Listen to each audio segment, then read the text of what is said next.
Assalamualaikum warahmatullahi wabarakatuh. Perkenalkan, nama saya Nur Sakia Masud dari kelas 11 Amadeo Avogadro. Pada kesempatan kali ini, saya akan mempresentasikan hasil jawaban uji kompetensi bab 2 saya sendiri. Soal yang pertama, apa yang dimaksud dengan demokrasi? Demokrasi adalah bentuk pemerintahan di mana semua warga negaranya memiliki hak dalam pengambilan keputusan demi mengubah hidup mereka. Soal nomor 2. Jelaskan macam-macam demokrasi. Demokrasi terdiri dari 4 macam. Demokrasi yang pertama adalah demokrasi liberal. Demokrasi liberal adalah demokrasi yang menjunjung tinggi kebebasan individual dan mengabaikan kepentingan umum. Demokrasi yang kedua adalah demokrasi rakyat, merupakan demokrasi yang menjunjung tinggi kepentingan umum. Demokrasi yang ketiga adalah demokrasi Pancasila. Demokrasi Pancasila merupakan demokrasi yang menjunjung tinggi kepentingan bersama tanpa harus mengorbankan kepentingan individu. Dan yang terakhir adalah demokrasi proletar, merupakan demokrasi yang segala sesuatunya ditentukan dan dikuasai oleh negara.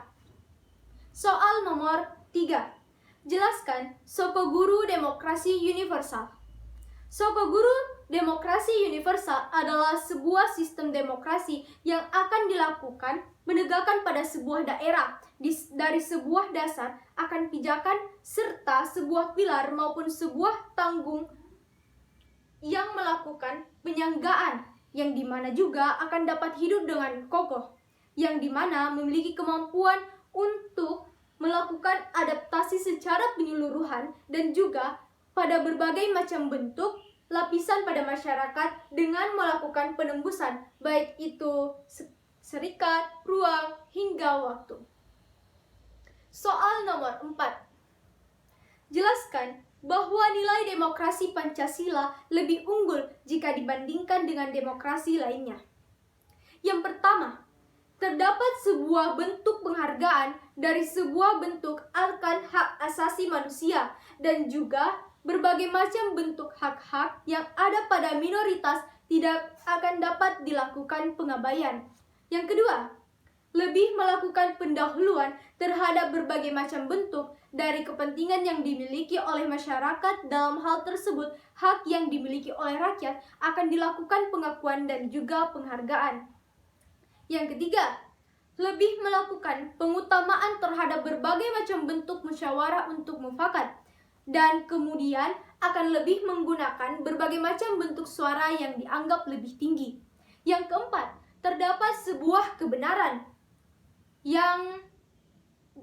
dan juga keadilan yang akan selalu dilakukan penjunjungan yang dianggap tinggi.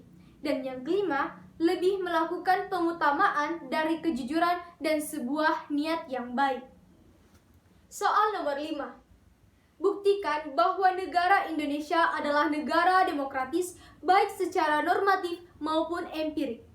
Secara normatif, asas demokrasi pada Indonesia dapat dibuktikan melalui manifestasi yang tertera di Pancasila dan bentuk-bentuk formal seperti pemilu langsung. Sedangkan secara empiris, pembuktian bahwa Indonesia merupakan negara demokratis dapat dilakukan dengan mengurai sejarah keberlangsungan politik praktis negara ini.